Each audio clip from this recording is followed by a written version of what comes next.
Buenas tardes y bienvenidos al cierre oficial del Cybersecurity Seminar, en el cual vamos a hablar del panorama de amenazas 2022-2023. Conmigo tengo a dos invitados especiales, a Jorge Utrera y Alberto Higuera. Jorge Utrera es el actual gerente del departamento de Digital Forensic and Incident Response, o sea, forenses y respuesta a incidentes, que es parte del CERT CISAP. Antes de tener este puesto, él era el gerente del departamento de ingeniería y el oficial de seguridad corporativo. Tiene más de 20 años de experiencia en seguridad de la información y más de 40 años en tecnología como tal. Graduado como ingeniero en electrónica de la Universidad de Kaiserslautern de Alemania, con especialización en robótica automatizada de procesos y control neumático. Las certificaciones relevantes que actualmente tienen son NCASE Certified Examiner, Computer Hacking Forensic Investigator, y ha sido conferencista y panelista frecuentemente en temas de seguridad de la información, y actualmente es catedrático de respuesta a incidentes en IRSI. Adicionalmente, tenemos a Alberto Higuera. Alberto Higuera tiene más de 24 años de experiencia en defensa de redes para evitar ciberataques. Alberto ha diseñado e implementado exitosamente estrategias de defensa en múltiples clientes en Colombia, tanto militares como privados. En sus manos no ha tenido ataques de ransomware, sus clientes no han tenido ataques de ransomware en más de 5 años. Él es un ingeniero de la Universidad de los Libertadores de Colombia, tiene un máster de seguridad de la información de la Universidad de Viu o Politécnico de Cataluña, y en la empresa ONA Systems, él fue parte de la gerencia de la oficina de proyectos y gerente de ingeniería. Mi persona, tengo más de 15 años de experiencia en seguridad de la información con una ingeniería de la Universidad de California de San Diego. Y yo tenía antes el puesto del director de servicios profesionales de CISAP y actualmente soy el director comercial para Colombia. Con esto vamos a dar inicio a nuestra charla de hablar del panorama. Pero para hablar del panorama del 2022 tenemos que empezar hablando de todo lo que vimos el año pasado para compararlo si esas expectativas realmente se cumplieron hoy en día. Y lo primero que vamos a hablar es ransomware. Ransomware del 2020 al 2021, en todo el 2021, vimos un incremento de 13% en esto, de los cuales 40% involucraron un software de escritorio remoto como RDP, y que nos indica que hubo un robo de credenciales, y un 35% a través del uso de correo electrónico, que son indicadores de phishing. Entonces, con esto se lo voy a pasar a Jorge para que nos cuente un poquito de qué estadísticas vio en términos de respuesta a incidentes y forense en la región. Gracias, Cristian. Buenas tardes a todos. Un gusto estar acá de nuevo. Efectivamente, ransomware es el más grande de los amenazas de la región y del mundo entero. A nivel estadísticas, lo que voy a comentar ahora mismo es lo que nosotros como CERT hemos registrado. El número real debe de ser mucho mayor. Nuestra región no acostumbra a reportar los incidentes. Y a veces hay razones obvias de por qué hacerlo, pero lo que tenemos es de un total de 110, 120, 115 fueron incidentes, el 48% fue ransomware, o sea, la mitad, básicamente. Y seguido de otros ataques, vamos a hablar de ellos también, que por su impacto, ya el impacto de ransomware, para los que estamos en esto ya lo sabemos, es grave porque impide la producción de la empresa o de la entidad gubernamental.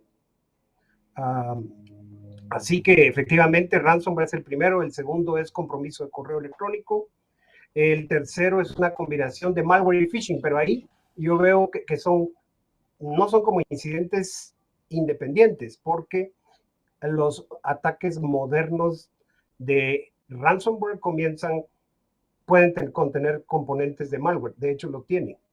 Y los del compromiso de correo electrónico tienen sin lugar a dudas un componente de phishing. Así que si sumamos todos esos entre ransomware, back, malware y phishing, estamos hablando de 65, 86% de todos los incidentes son relacionados a esos dos ataques. El resto es mucho menos, que son denegación de servicios, abuso de privilegios, sabotaje, ataques de fuerza bruta. Eso es lo que tengo para la región, año 2022, datos del CERT. Muchas gracias, Jorge. Y hablando de los datos del CERT, nosotros respondimos a un ataque gigantesco de ransomware en la región, que fue el ataque de Conti. Y lo interesante de estos ataques es de que Conti como tal funcionaba como una organización tal de seguridad. Es más, mucha de la gente que estaba metida en esa organización pensaba de que estaba trabajando para una empresa de seguridad de la información legítima. Tenían un departamento de recursos humanos, tenían un departamento de inteligencia, tenían un departamento para hacer pruebas de penetración, etc. Entonces, estos grupos que están haciendo ransomware como servicio son generan unas ganancias altísimas. Y eso nos da una interesante hincapié de las motivaciones que tienen estos atacantes. Alberto, contanos un poquito de casos de ransomware que hayamos visto en Colombia, ya que nuestros datos de CERT se mantienen muy limitados hasta ahorita en Centroamérica y República Dominicana.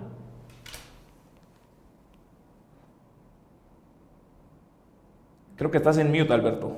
No te escuchamos. Aquí estoy ya, perdóname. Creo que estamos hablando de 318 millones de ataques de ransomware solamente en un periodo de 6 meses para este año. Ha crecido más o menos un 200% en los últimos 2 años la gran incidencia de ransomware. En empresas de Colombia, hablando explícitamente de Estado, empresas de más de 10.000 empleados han tenido incidentes importantísimos donde se han borrado o el atacante ha borrado más de 230 teras. BlackByte atacó una empresa muy importante que puede considerarse infraestructura crítica o de función crítica para el pueblo colombiano, en el que hubo un ataque y hubo una retaliación sobre el ataque. O sea, atacaron 2 veces en menos de 4 meses. Eso no es algo que está sucediendo mucho en Colombia. 3 de cada 10 empresas están pagando el rescate de la información, pero solamente una de esas 3 está recuperando la información. Y la parte importante que toca analizar es que de esas 10 empresas que fueron atacadas, 6 están siendo atacadas en los siguientes 4 o 5 meses. O sea, hay una preocupación por restaurar el servicio, pero digamos que la higiene y las razones o las raíces del ataque, de los ataques de ransomware no se están atacando. ¿Vale? Ok. Siempre el mismo método, la penetración, el secuestro de la información, luego el despliegue del cifrado y la extorsión y el delito. Ok. Mencionas de que la raíz de ransomware no se está atacando. Contame, ¿cuál creerías que sería una forma de atacar esa raíz de ransomware? Mira, hay algo que se llama, un tema gigantesco que se llama ciberhigiene. Esa ciberhigiene quiere decir que quiero llevar a tener control. Son muchísimos temas. El punto número 0 es saber qué tengo, dónde está y qué servicios le está dando al usuario. Cuando yo tengo ese inventario, puedo empezar a generar estrategias. Cuando sé cómo funciona el negocio, puedo generar esas otras estrategias en esa otra segmentación. Cuando sé qué tiene que hacer el usuario dentro de mis sistemas computacionales, puedo decir hasta dónde debe llegar cada usuario. Temas que se van tomando, llamémoslo que por capas y por organización en el que vamos tomando pedazos de la organización y le vamos colocando sus respectivos permisos, sus respectivas defensas y sus respectivos monitoreos para evitar que un ataque sea exitoso. Es Ok, un trabajo continuo, es un trabajo, llamémoslo largo, pero es un trabajo, llamémoslo de conocimiento puro del negocio y su relación con los sistemas computacionales que hacen que el negocio funcione. excelente. Ok, muy bien, interesante. Vale, gracias. Ahora, caminando al próximo tema, algo que estamos notando de que esto es una tendencia es de que estos dos ataques que son Business Email Compromise y tanto ransomware involucran mucho un factor humano. Y creo que esta es una tendencia que basado en el 2021, que nos reveló el DBIR 2022, es que el 82% de las brechas involucraron un humano. Y es mucho más interesante que eso porque no solo involucraron un humano, sino que el 95% de todas las brechas tienen una motivación financiera. Y finalmente, el 80% de las brechas involucran a un actor externo. Entonces no es alguien interno a la organización que nos está atacando realmente, sino que es actores externos que tienen una motivación muy clara y financiera. Y esto, regresando al incidente Conti, cuando estaban mandando sus cartas de secuestro, decían, lo único que queremos es que nos paguen, páguenos y terminamos el ataque. Que fueran a devolver los datos o no, nunca lo sabremos porque Costa Rica no pagó. Pero eso es lo que estaban diciendo ellos, que lo único que les interesaba era la plata, no era un tema político, era una motivación completamente financiera. Ahora, si estamos hablando de Beck, que para explicar un poquito qué es Beck, es un ataque en el cual se toma control de la cuenta de correo electrónico y después de estudiar al individuo que tiene por lo general el poder para mover plata o hacer transacciones, se envía un solo correo electrónico cambiando o divirtiendo los fondos a una cuenta en control del atacante. Pero, Jorge, en las pláticas que estábamos teniendo, tú me mencionabas de que hay otro tipo de incidente de Beck. ¿Nos puedes comentar un poquito sobre este incidente?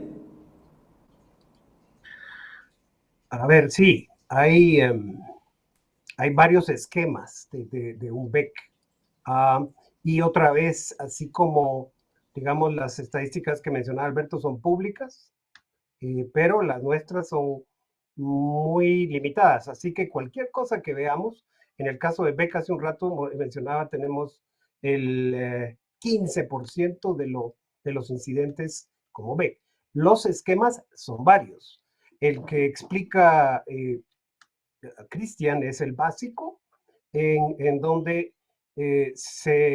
por medio de ingeniería social se toma control de una cuenta clave, ya puede ser el dueño de la empresa, puede ser el de finanzas, y debo mencionarlo otra vez, el ataque es de muy baja sofisticación, pero como dijo, están siempre humanos involucrados.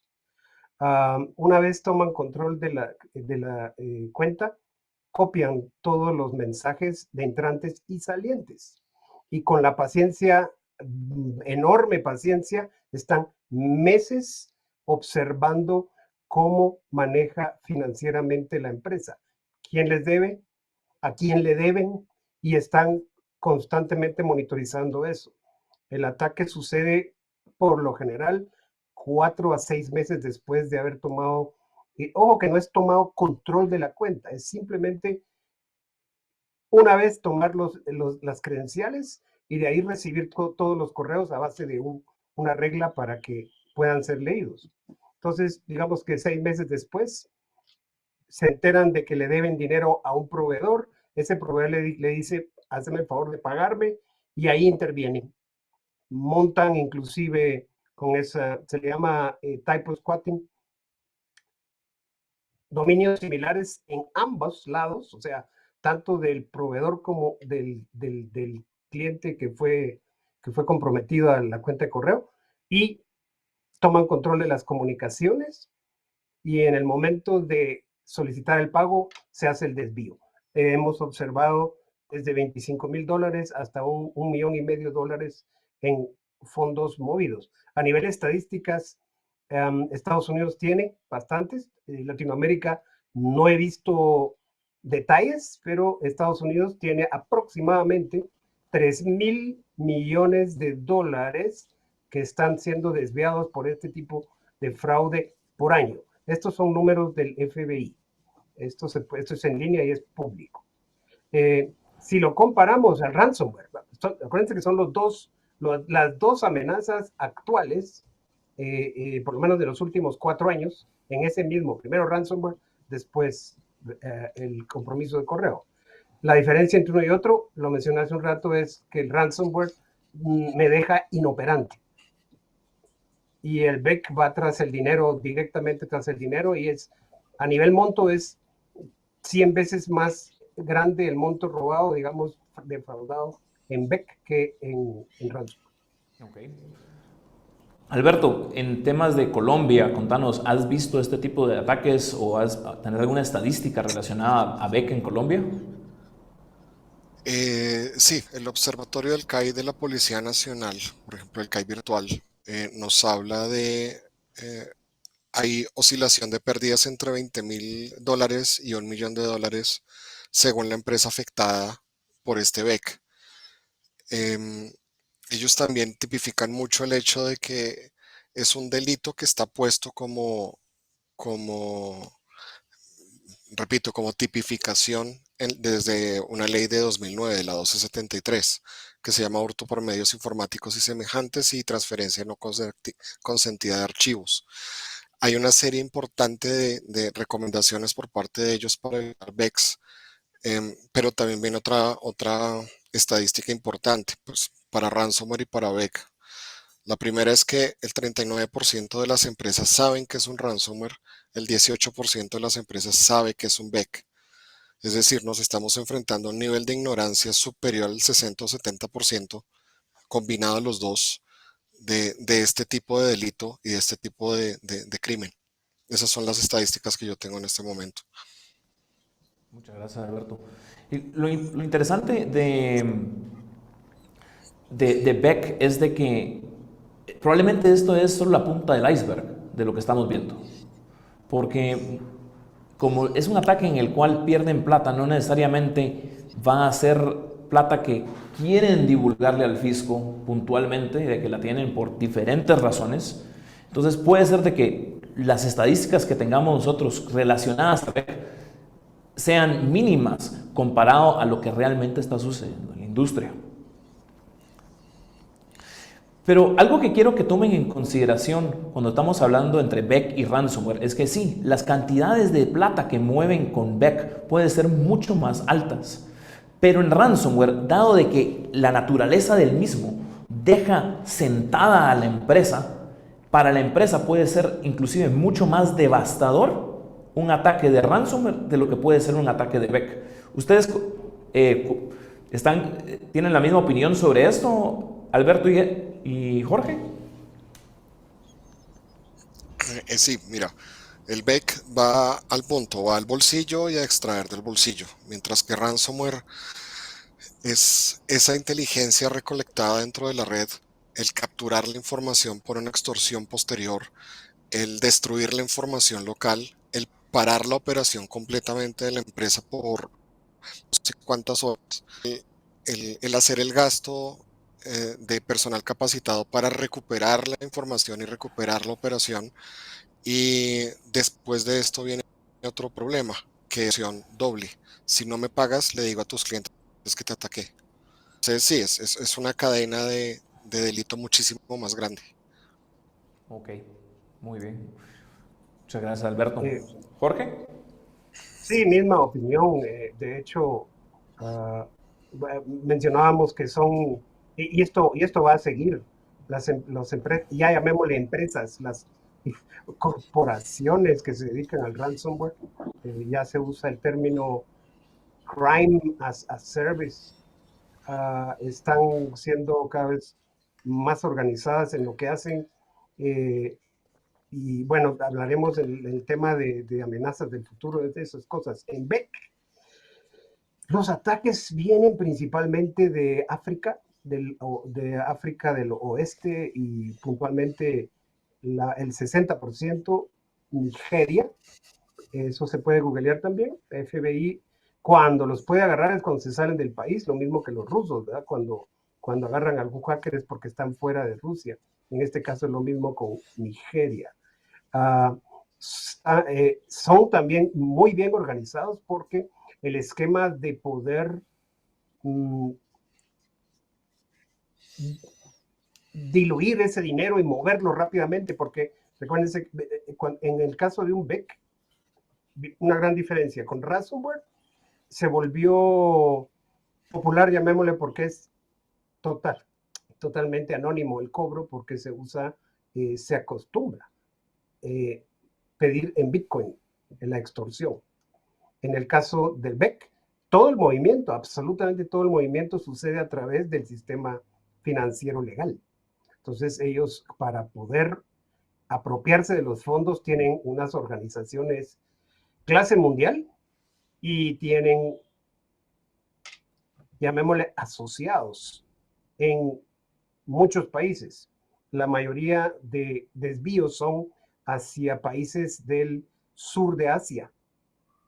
Léase Indonesia, Singapur, inclusive Arabia Saudita, China, hacia ahí, a Hong Kong, hacia ahí se mueven los fondos principalmente que desvían de becas. O sea, ambos están bien organizados y otra vez el que más daño hace potencialmente y lo seguirá haciendo es ransomware.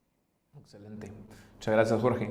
Bueno, cambiando un poquito de tema, hablemos un poco de lo que esperamos para el próximo año en temas de amenazas. ¿Cuál creen ustedes que va a ser una de las amenazas más prominentes y por qué van a ser esas amenazas prominentes en el 2023? Sí, sí, adelante Alberto, ya te vi. Vale. Ransomware porque las bandas criminales están ganando mucho dinero, o sea, negocios funcionando, a pesar de que es ilícito, sigue funcionando. Entonces, si un negocio sigue funcionando, pues está haciendo investigación y desarrollo. Desgraciadamente, eso es lo que está sucediendo. La superficie de ataque parece que se va a agrandar con IoT. Tenemos mucho IoT. Gartner habla de 43 billones de dispositivos, aumentando esa capacidad de superficie de ataque en el que podríamos hacer, o el atacante podría hacer usufructo, pues, de una vulnerabilidad y utilizarlo como vector de penetración, de entrega, de robo de información hacia las empresas. Las empresas, otra tendencia importante es que las empresas están pensando en ciberseguridad con mucha más seriedad. Está viendo este fenómeno, convirtiéndose el cibercrimen en la tercera economía más grande del mundo. Entonces, la concienciación, el hecho de convertir a todas las personas en una capa adicional de seguridad, a todos los empleados, está creciendo estadísticamente en el mercado. Esas son tres estadísticas que yo veo, o tres tendencias que yo veo en este momento, tal vez grandes. Aquí le doy la palabra a Jorge. Sí, gracias. No, estoy de acuerdo. Ransomware continuará por el año entrante siendo la amenaza número 1 regional y mundial. Y seguido de cerca con BEC. Esos dos. Ambos están todo el tiempo evolucionando en las formas de ataques, están estudiando qué hacer para bypass, o sea, pasar por encima de las capas de defensa. Los criminales estarán cada vez mejor organizados y ya lo mencionamos que operan en un modelo de una empresa ordenada y obviamente con un solo fin, que es el de extraer fondos, robar fondos. Ellos invierten en todo, inclusive en recursos humanos, subcontratan. Puede que hay bandas, llamémosle, de criminales de ransomware que tienen equipos de hackers a los que contratan para hacer, tienen un nombre específico y no se me viene aún a la mente, llamémosle penetradores. Entonces contratan al penetrador para que penetre la infraestructura, extraiga las credenciales y ese es el entregable contratado para que los de ransomware puedan seguir con el resto de tareas que son las ya mencionadas. Modernamente es extraer datos, amenazar publicarlos y si y a la vez pues cifrar todo lo que puedan cifrar. ¿Qué se espera que lleguen? El siguiente va a ser una destrucción total de los datos. O sea, una cosa es cifrarlos y otra cosa es destruirlos. Entonces, eso es muy probable que se empiece a ver a partir del siguiente año, a partir de ya. Ok, muchas gracias, Jorge. Alberto mencionaba algo muy importante sobre los IoTs y la superficie de ataque que están generando estos. Una estadística interesante es de que un gran porcentaje de ataques se dieron por causa de supply chain. ¿Creen ustedes de que por ahí van a venir los ataques a IoT o van a ser ataques a los IoT más directos?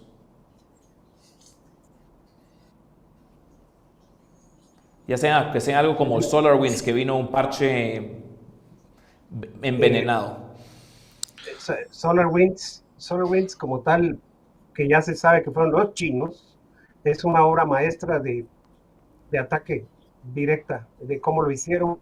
A partir de ahí cambió el panorama mundial de todas las estrategias, sobre todo en los países de primer mundo.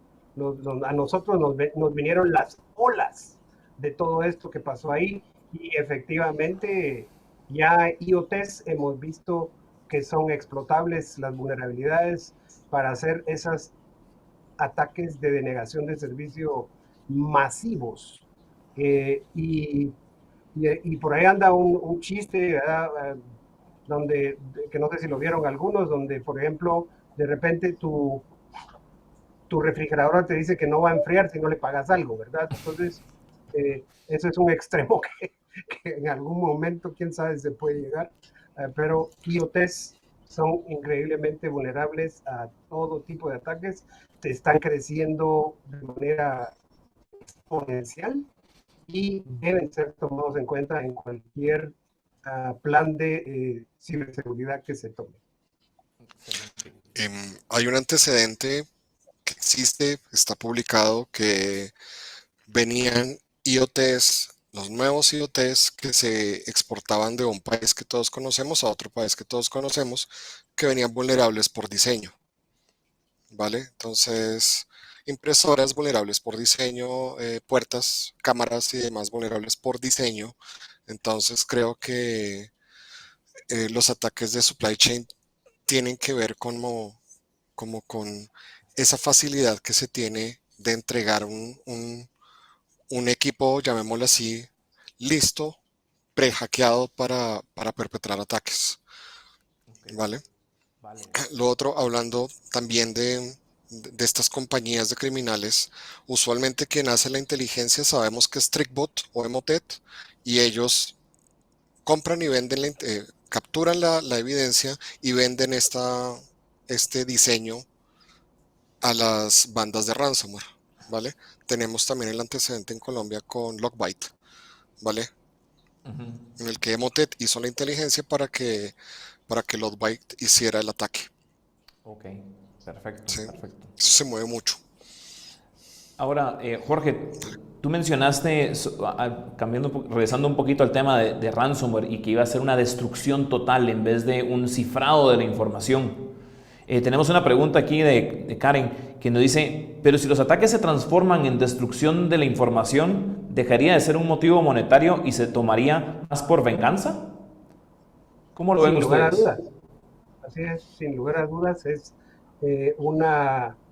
Mire, no me quiso pagar, no le importan sus datos, le voy a destruir toditito. De hecho, bueno, sí, tenerlo cifrado es alguna manera de no tener acceso, pero de eso a destruir sistemas, o sea, dejar los equipos inoperantes es otra cosa. Eso se está viendo venir como tal. Ah, lo vimos, ya lo vimos. ¿Se acuerdan de Sony? Hubo una brecha grande en Sony hace unos años, hace 3.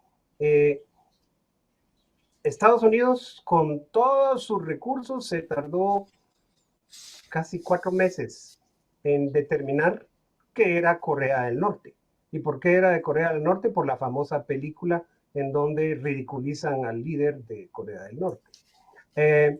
Los equipos no fueron, o sea, el ataque no fue para nada, el ataque se ocurrió explícitamente y solamente para destruir los equipos.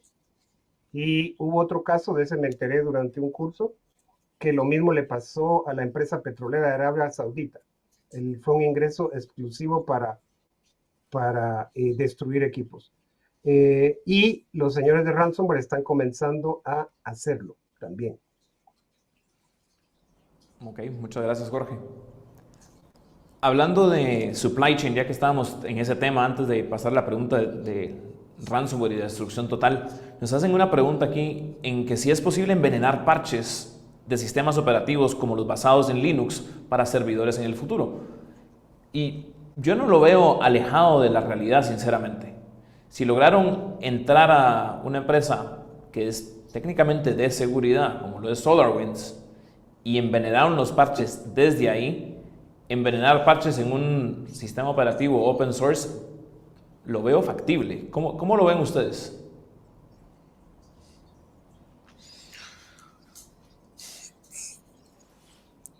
A ver, pensar si es posible, si es posible. La idea es encontrar el motivo, o sea, la razón financiera por la que yo como criminal haría eso, ¿vale? La otra, hay antecedentes en otros sistemas operativos basados, entre comillas, en Linux, estoy hablando de Android, en el que existe ya el root, se quiere hacer el root, quiero rutear la máquina a las buenas o a las malas porque quiero instalar software malicioso, software no pagado y malicioso. Si se puede hacer malware para sistemas Linux, sí. Si se le va a lograr, depende de la inversión que tenga el criminal versus la ganancia esperada, ¿vale? Acuérdense que el ataque tiene que ver con motivos financieros. Excelente. ¿Listo? Gracias, Sí, Alberto. Esa es mi opinión. Esa es mi opinión. yo, yo Ok. tengo, no, sin lugar a dudas, es algo que está siendo considerado por ellos. Quiero poner un ejemplo en otra plataforma, pero es exactamente un ataque específico. El que estemos recibiendo actualizaciones de todo tipo de software todo el tiempo es parte de nuestra vida normal. Y querer atacar eso, porque es un supply chain a la vez, no importa, digamos que fuera Microsoft o que fuera, que ese es el que más nos está parchando todo el tiempo, pero cualquier producto lo hace. ¿Qué les parece este ejemplo de la vida real? Los criminales se hicieron del Software Development Kit, o sea, del kit de desarrollo de software de un fabricante de cajero automático. Y adivinen qué, con eso pues hicieron su propio troyano a la medida de la plataforma. Este es un sistema operativo, llamémosle, o una aplicación, sistema operativo propietario. ¿De qué sirve tenerlo, lo que tenga uno enfrente, si puede uno instalar llamémosle un troyano a la medida? Y lo que hacía era, bueno, lo que hacen, porque inició en Europa Oriental, después Europa Occidental, y al final se hizo el brinco hacia América, las Américas, América del Norte, América del Sur, América Central. Básicamente eran bandas que violaban la seguridad, abrían el cajero, metían el, el troyano y se estaban capturando eh, los pines y los números de tarjeta. Eso es hace algunos años, pero es ataque a la cadena de suministro. Así que los parches son parte de eso, así que no está lejos de que suceda. Okay. Excelente. El año 2021, el año pasado, vimos un ataque muy interesante a sistemas industriales como el Colonial Pipeline. Dado la transformación digital que estamos viendo para lograr automatizar más los sistemas, lograr asegurarnos de que se optimicen estos sistemas industriales, lo estamos pegando a nuestras redes IT. Una de las cosas que creo que vamos a estar viendo el próximo año es un incremento en los ataques a estas redes industriales o redes OT. ¿Cómo lo ven ustedes, Alberto y Jorge? Sí, estas son infraestructuras, usualmente son críticas, la mayoría de ellas modernamente, y todas son cosas, llamémosle cosas conectadas. A un sistema industrial IoT no debería estar conectado, debe ser un equipo aislado, le llaman air gap. Esos no deberían estar conectados a ningún tipo de comunicación externa. No obstante, hay tantas y tantas soluciones y la industria, por lo menos, no tiene a veces sus consideraciones desde el punto de vista de seguridad y lo que pudiera pasar, y proceden a implementar soluciones que sí están conectadas a la red, llamémosle interna. Y eso, y eso puede provocar un montón o sea, bajo circunstancias puede haber ataques sobre las plataformas como tal. Lo hemos visto, ciberguerra, no quiero profundizar demasiado, pero efectivamente las plantas de enriquecimiento de uranio de Irán fueron, si no anuladas, por lo menos que le redujeron su capacidad en un porcentaje enorme al haberlos arruinado por medio de reconfiguración de los equipos que controlaban las centrífugas. Y eso se podría hacer entonces con casi cualquier equipo de control numérico de hoy en día. Ok. Por el lado de nosotros, mira, hemos encontrado que las redes IoT usualmente tienen sistemas operativos muy específicos, muy viejos, muy raros, open source algunos de estos, y lo que se quiere hacer con estas plataformas es centrar ese mundo de protocolos que IT no conoce, que IT no mueve, a darle inteligencia de negocio a las personas que toman decisiones. Entonces ese mundo extraño que se cree que nadie va a tocar resulta que está más abierto que los demás, porque lo que yo he encontrado es que estos sistemas operativos son casi indefendibles, ¿vale? Son procesadores extraños, son procesadores que no tienen soporte por parte de nadie, que solamente un par de personas conocen cómo debería funcionar el sistema operativo, qué librerías corren. Entonces ni lo más básico en seguridad, que es un firewall, funciona dentro de estos sistemas operativos, mucho menos un EDR, mucho menos un XDR. Entonces ese control que tenemos en IT se pierde completamente cuando estamos hablando de controles industriales.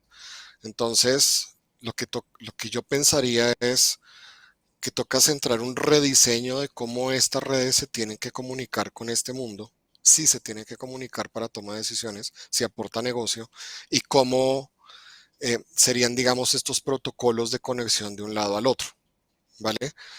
El ataque de Colonial era simple, un ransomware que entró por algún lado, un ransomware, digámoslo, día cero, aunque es de unas familias conocidas, pero resulta que el Windows del primer atacado, que pudo haber sido una secretaría, supongamos así, terminó en los controles industriales del envío de hidrocarburos al oleoducto.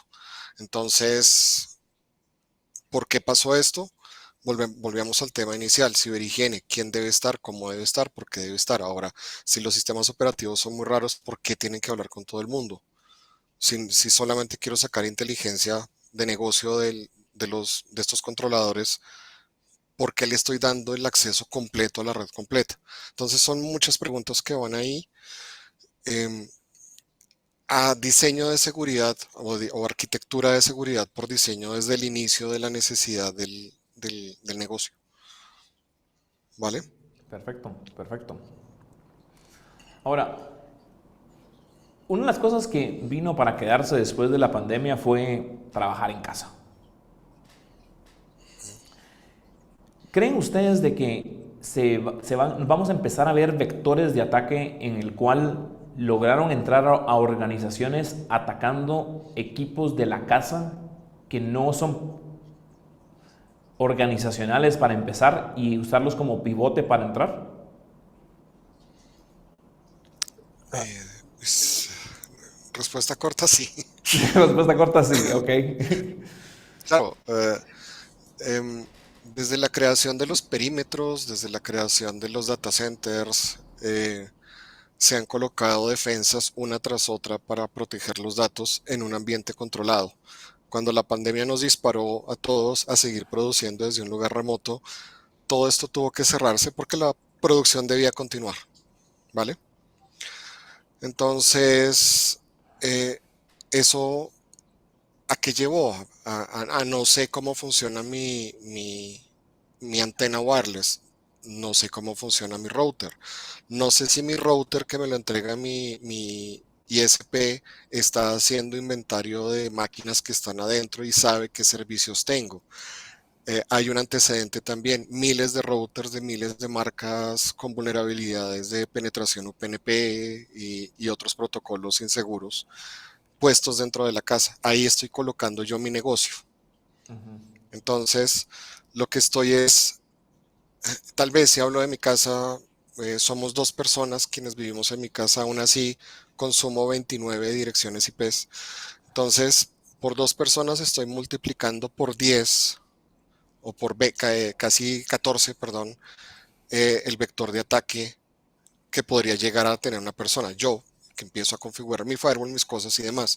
Pensemos en una persona de otra área de la compañía que no sabe pues, lo que yo sé de seguridad. Entonces, lo que le estoy dando es un componente de capacidad de ataque muchísimo más fuerte a la empresa. Además que mi máquina tiene acceso directo a la compañía. Entonces, le estoy prácticamente diciendo, mira, olvídate de los 50 firewalls, olvídate de los IPS, olvídate de la denegación de servicios, solo tengo que concentrarme en un par de equipos que están dentro de la red que no tienen absolutamente nada de eso. Ok. ¿Vale? Sí, Así es como lo veo yo. bueno, claro, no, sí, el, ya lo mencionaste, el perímetro de seguridad de mi empresa, mi corporación, ya no es el perímetro donde está el edificio, ahora es las casas de las personas donde tengo equipos funcionando y mucho del esfuerzo que se hizo desde el 2020 a la fecha en todos los ámbitos, en banca, en empresa, en el comercio grande, era proteger ese ambiente. Pero ya que mencionaste, Cristian, IoTs, hoy en día las casas están llenas de IoTs. Ah, eh, Esos dispositivos son los menos seguros del mundo, todos. Yo podría decir que casi todos son vulnerables. Encontré hace un tiempo que había un sitio las letras eran árabes, pero al traducirlo, estábamos en un foro. Básicamente estaban ofreciendo botnets, o sea, una red de bots, que es lo que están usando ahora para los IoTs. Eh, Nuestra Alexa, yo no sé, lo que sea. Así que, aparte de volverse un problema para el gran perímetro, le voy a llamar, nuevo de las empresas, los IoTs que están dentro de mi casa, sí amenazan también, son parte de la amenaza de mi perímetro o mi gran perímetro y deben de ser tomados en cuenta para los planes y las capas de protección. Excelente. Ahora, para finalizar las amenazas que estamos viendo para el 2023, hay ciertas personas que están atreviéndose a llamarte que el 2023 va a ser el año de los Zero Days de los correos electrónicos. ¿Cómo ven eso ustedes? Que vaya a ser el año de que todos los sistemas de correo electrónico vamos a empezar a ver múltiples Zero Days. Mira, desde mi punto de vista, esos Zero Days vienen desde hace unos años. O sea, no sé por qué están diciendo que el 2023 va a ser más o menos. Para los que se acuerdan, Exchange, el server de Microsoft Exchange tuvo vulnerabilidades que fueron explotadas casi de inmediato. Y siguen habiéndolas. O sea, yo no veo que eso cambie. Yo diría que la tendencia va a seguir con tener Zero Days de eso. Y ojo que eso también hay que tomar en cuenta los equipos perimetrales como son los UTMs, que son hay unos muy vulnerables o que a cada rato publican que tienen vulnerabilidades de día cero inmediatamente explotables. Hay que estar muy ojo con eso. Ok.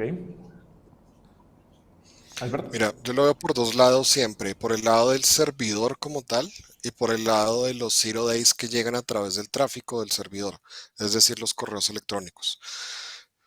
Zero Day hay todos los días. Para el servicio como tal, usualmente no utilizar buenas prácticas de implementación de correo electrónico hace que yo me exponga más. Eso lo auno a las capacidades del mismo servidor de controlar sus bugs. En este caso, las vulnerabilidades que habla el servidor Exchange que hablaba Jorge. La misma idea está dentro de esas capacidades que tiene Microsoft, en este caso, o Google, de antecedentes que tenemos de Microsoft haber sido atacado y haber logrado permitir que información de ciertos clientes se lograra leer a través de sus plataformas. Por el otro lado, viene el hecho de que los Zero Days que atacan la compañía llegan a través del tráfico. Volvemos al tema de ciberhigiene y volvemos al tema de, más que Zero Trust, sería desconfiar del servicio. Entonces, no por comprar a la nube o no por comprar un sistema u otro, yo sé que yo pienso que voy a estar seguro. Una de las estrategias que me ha funcionado bastante ha sido, voy a confiar en ti, pero no tanto, entonces voy a colocar algo que te monitoree a ti, ¿vale? Para seguridad de correo electrónico, estrictamente hablando, no utilizo menos de 6 motores antivirus, ¿vale? Es posible, es probable y no es caro. Y una segmentación correcta de quién tiene que recibir qué tipo de información, ¿vale? Y desconfiar también de mi proveedor. Mi proveedor, sobre todo, me tiene que dar la capacidad de analítica de quién se está conectando, a mi nombre por lo menos. Si ese proveedor no me da esa analítica, yo empiezo a desconfiar de él porque me deja ciego en los días ceros, ¿sí? Entonces siempre he estado, siempre va a estar, no es nuevo y toca mirarlo tanto desde el servidor como desde el tráfico. Excelente, excelente. ¿Vale? Ahora, para terminar esta charla, si ustedes tuvieran que dejarles un consejo, ya hablamos de ciberhigiene, pero si tuvieran que dar un consejo a nuestros oyentes para el 2023, ¿qué sería? Uno. Uno. Empecemos por uno o dos, pues.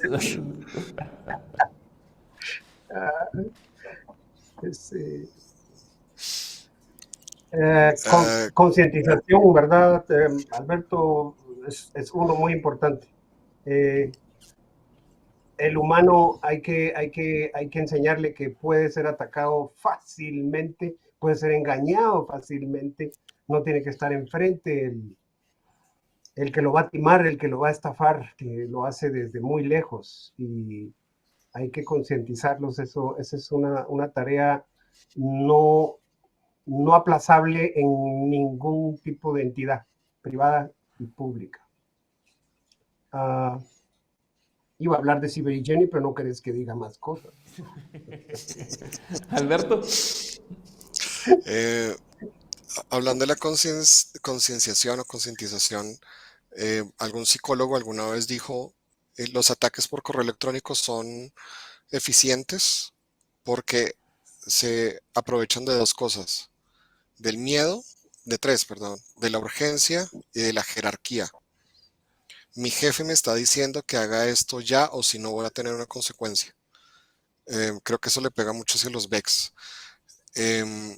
No estoy diciendo que no hay que tenerle respeto y no seguir lo que dice el jefe. Lo que sí es importante es no confiar de la misma manera en que nosotros no confiamos en la calle de que alguien se nos acerque o que nos den un panfleto o que se nos acerquen a hablar por algún motivo. O sea, como buen colombiano y buen bogotano, la paranoia es parte de mi vida en la calle. Entonces, no confiar tanto en lo que llega a través del dispositivo quiere decir que todo sea verdad. Hay que desconfiar.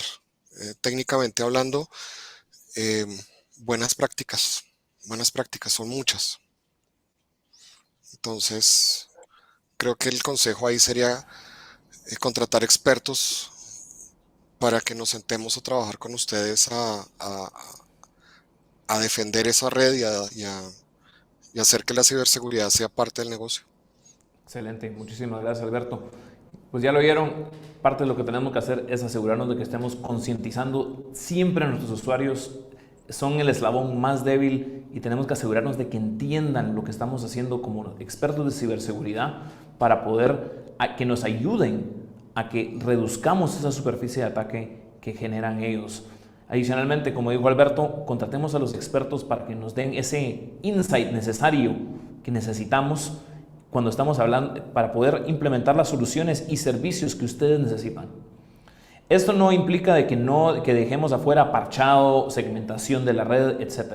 Tenemos que seguir haciendo todas esas cosas básicas de ciberhigiene para poder realmente estar seguros en el 2023. Con esto, equipo, tengo una pregunta adicional. Que están hablando, no sé si ustedes ya conocen la norma ISO 27001-2022 o la han leído. No, La he oído, no la he leído. Entonces, Elmer, lamentablemente en este caso no vamos a poder contestar tu pregunta sobre la norma porque no la hemos leído a profundidad para hacer una opinión madura al respecto. Sin embargo, ya que estabas hablando de si nos puede ayudar a mitigar los ataques y cerrar vectores de ataques, lo que hemos experimentado con una ISO es de que documenta mucho las cosas, pero no necesariamente mejora tu postura de ciberseguridad. Tendría que leerme bien la ISO versión 2022 para ver si algo ha cambiado significativo para cambiar mi opinión al respecto de esto, pero ha sido la experiencia que hemos tenido con ISOs anteriores. Ahora, tenemos otra pregunta de Heiner que nos pregunta: ¿qué opinan para hacer que Internet sea un espacio seguro y de confianza? Cristian. Mira que Jorge. Sí, Jorge. Antes de seguir en la pregunta anterior sobre ISO 27001-2022. Sí. Tenemos ya una persona inside dos personas que están estudiando y una que ya lo leyó. Ok. Si por favor la persona que te hizo la pregunta deja su correo, nosotros le podemos responder por medio de Rena o por uno de los demás ingenieros especialistas hizo la pregunta que haya hecho. ¿No las compartís también? Porque quiero verla. Perfecto, por supuesto, Jorge. Bueno, y hablando del cómo hacer que Internet sea un espacio seguro y de confianza. Yo te enseñaría algo que me dio mi jefe hace un tiempo, mira. Ok. Pues utilizar el plan B, cortar el alambre y salir del Internet totalmente. Yo creo que estoy de acuerdo contigo, Jorge. Dado lo heterogéneo que es Internet, que sea un espacio confiable y seguro, va a ser difícil. ¿Alberto? Mira, mientras que Internet no tenga, llamémoslo, fronteras legales, Internet no es seguro. Ok. Lo que yo puedo comportarme como usuario es prudente. Ok. La seguridad está asociada también al ser humano desde que existe. Por Entonces, supuesto. la invitación ahí es compórtense en Internet como si estuvieran en la calle. Están cuidando de no caerse, de no ser atropellados, de no ser asaltados, de no estar en sitios que se sabe que son peligrosos y demás. Entonces, la prudencia es lo que hace Internet para cada, llamémoslo, círculo social o círculo familiar seguro, ¿vale? Excelente. Sí, y como tú mismo lo dices, especialmente acá en Guatemala, y creo que es la realidad para todos los países de Centroamérica, es ir en internet es como ir en la calle y no llevar el celular en la oreja, ¿verdad? Que simplemente te lo van a sacar, es lo mismo, no te metas a sitios que no de baja reputación, etcétera, para asegurarse de que estés seguro en internet. Ahora, tenemos una pregunta interesante que dice, ¿qué tan vulnerables son las empresas que tienen toda su infraestructura en la nube? Pero le hace un rephrasing a otra pregunta, es hablando no tanto de las configuraciones que tienen que tener ellos dentro de la nube, sino que qué tan vulnerables son las empresas proveedores de cloud computing, como Amazon, Azure, Google, entre Ok, otros. ahí hay dos escenarios, ¿verdad? Red pública, red privada. Exacto. Am, hay que, pienso que debemos de desmistificar la nube. Ujú. Eh, Se le da un ambiente como de magia y qué sé yo, ciencia ficción adicional. No lo es. La nube no es más que un hangar que está bien lejos. Ahí, en lugar de tener mi computadora aquí al lado en el data center, lo tengo en un data center muchísimo más lejano. Para protegerlo, no debemos de hacer ni más ni menos de lo que estamos haciendo para la infraestructura propia. O sea, ahí hay que instalar todas las capas de protección que existen y conocemos tradicionales, más las que provee el proveedor. Dicho eso, buena pregunta la del proveedor, porque yo he visto ransomware de equipos que están en la nube. ¿Y por qué si está en la nube? Bueno, es una computadora que está con un alambre bien largo, les digo yo, y si no está protegida, igual está, um, afecta a ese tipo de ataques. Si no tiene antivirus, solo por estar en la nube, lo pongo así, solo por estar en la nube no le pongo antivirus, no le pongo firewall, no le pongo anti-spam, no le, es básicamente un ambiente con muchas ventajas, sin lugar a duda, ¿verdad? Pero un ambiente que debe ser igualmente protegido o más que si tuviéramos la infraestructura local. Y ahí tocas un punto muy interesante porque lo que realmente nos propone la nube o lo que nos garantiza no es seguridad, es más que seguridad, es la disponibilidad de que los servidores van a estar arriba y si yo tengo picos de consumo de ancho de banda, me los van a cubrir. Pero nunca hablan de que nos van a proveer seguridad, nos van a proveer esa disponibilidad y nos toca a nosotros, como bien lo dice Jorge, asegurarnos de que nuestra infraestructura en la nube esté segura. Alberto, ¿tenés algún comentario adicional sobre esto? Sí, tenía en la boca, en la punta de la lengua precisamente eso. Los proveedores de nube solamente proveen disponibilidad. La seguridad, la integridad, la confidencialidad es responsabilidad de nosotros. Si tú lees los contratos, ellos no se hacen absolutamente responsables ni de la integridad ni la, perdón, ni de la confidencialidad de la información. Hay antecedentes, Microsoft ha sido hackeado, Amazon ha sido hackeado, Google ha sido hackeado, le han extraído información. Am, Algo muy interesante es que uno de los hackings más interesantes es que utilizaban la nube OneDrive para repartir malware dentro de los mismos tenants de todos los clientes. Entonces, hay que tener exactamente tal vez los mismos o más controles y más desconfianza frente a la nube en cuanto a aseguramiento que a lo que tenemos acá en tierra. Excelente, gracias Alberto. ¿sí? Es una gran herramienta. Yo soy usuario de nube, pero volvemos al tema, hay que ser desconfiado. Bueno, con eso creo que vamos a cerrar el tema por hoy. Hay otras preguntas, pero ya estamos en el tope de la hora. Entonces, les quiero agradecer a todos los que vinieron. Vamos a tratar de responder las preguntas que tienen por correo electrónico. Y muchas gracias por haber atendido a los que estuvieron constantemente metiéndose el Cybersecurity Seminar. Les agradecemos. Espero que les haya gustado esta charla y el seminario como tal. Los esperamos el próximo año. Muchas gracias. Hasta el Gracias a 2023. todos, que estén muy bien.